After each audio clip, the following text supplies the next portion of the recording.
वाहिगुरु जी का खालसा, वाहिगुरु जी की फतेह। धन धन श्री गुरु नानक देव जी और भाई मर्दाना जी जब 4 उदासियों दौरान गोरखनाथ के इलाके में पहाड़ों में जाकर विचरने लगे तो एक सिद्ध ने देख के गोरखनाथ को बताया कि गुरु नानक पातशाह जी इस तरफ आ रहे हैं। गुरु नानक पांडे के बराबर इस समय कोई नहीं है। सिद्ध ने गोरखनाथ को बताया कि गुरु नानक पातशाह जी को कोई भी जीत नहीं सकता, ये तो कोई अवतारी पुरुष ही लगते हैं। तो गोरखनाथ ने सिद्धों को बुलाकर पूछा, जो गुरु नानक तपे को अपनी चर्चा के साथ या फिर अपनी शक्तियों के साथ उसको जीत सके। भंगरनाथ का एक सिद्ध जोगी उठकर खड़ा होता है, कहता है, मुझे आज्ञा दीजिए, आदमी तो क्या चीज है, मैं तो तारे भी तोड़ कर ले आऊंगा। उसने गुरु नानक पातशाह जी की बाबत कहा, मैं उनको पीछे हटने के लिए मजबूर कर दूंगा या फिर उनको चेला बनाकर आपके पास ले आऊंगा। भंगरनाथ गुरु नानक साहिब जी के साथ चर्चा करने के लिए चल दिया। दूसरी तरफ गुरु नानक पातशाह जी ने भाई मर्दाना जी से पूछा, हम कहाँ जा रहे हैं? चांद और सूरज तो नीचे रह गए हैं। गुरु नानक पातशाह जी बोलते हैं, इसके ऊपर जोगी रहते हैं, उन जोगियों का घमंड दूर करना है। इतने में ही भंगरनाथ वहां पहुंच जाता है और बोलता है, माई मुंडे, कहाँ जा रहे हो? आगे जाने की आप में पहुंच नहीं है, आगे जाकर आप अपने प्राण त्याग दोगे। पर लेकिन अगर आपको आगे जाने की इच्छा है तो आप गोरखनाथ को अपना गुरु धारण कर ले, जो पूरा भगवान है, जो पूरा ज्ञानवान है।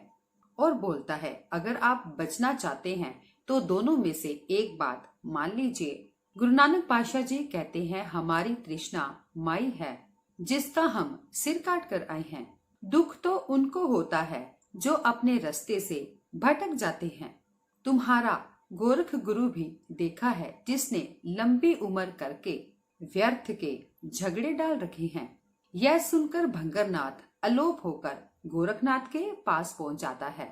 गुरु साहिब जी चलते चलते उन पहाड़ों के ऊपर विराजमान होते हैं। जब 3 घड़ियां बीत जाती हैं तो गुरु नानक पातशाह जी मुस्कुराते हैं। तो भाई मर्दाना जी पूछते हैं, गुरु नानक पातशाह जी, आप मुस्कुरा क्यों रहे हो? तो गुरु नानक पातशाह जी बोलते हैं, भाई मर्दाना जी, एक जोगी यहाँ पर चला आ रहा है जो बहुत ही मानी और हंकारी है। तो भाई मर्दाना जी बोलते हैं, गुरु नानक पातशाह जी, अगर आप कहें तो मैं उसे झंडे गाटे कर दूंगा। ये लोग व्यर्थ ही यहाँ आकर हमें क्यों परेशान कर रहे हैं? तो गुरु नानक पातशाह जी बोलते हैं, भाई मर्दाना जी, यहाँ पर तो लड़ाई हाथ की नहीं, यहाँ पर लड़ाई बचनों की चतुराई की हो रही है। इतने में गोरखनाथ सिद्ध वहाँ पहुँच जाता है, पूछता है, तुम्हारे गुरु कौन है?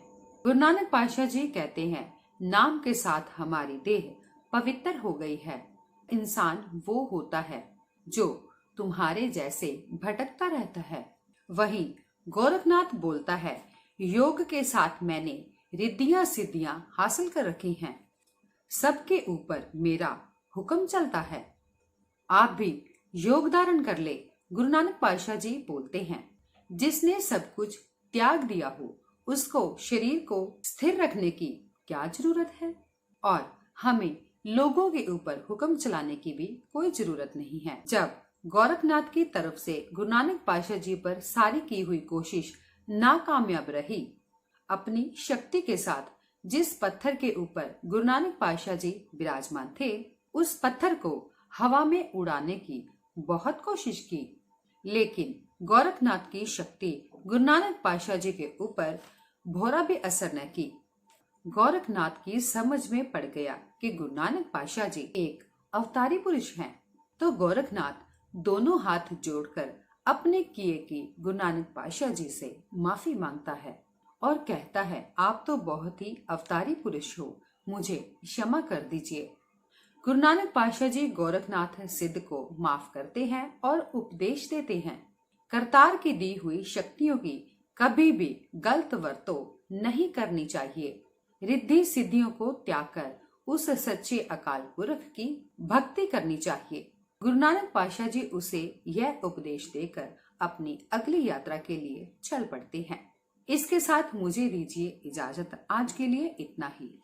वाहिगुरु जी का खालसा, वाहिगुरु जी की फतेह।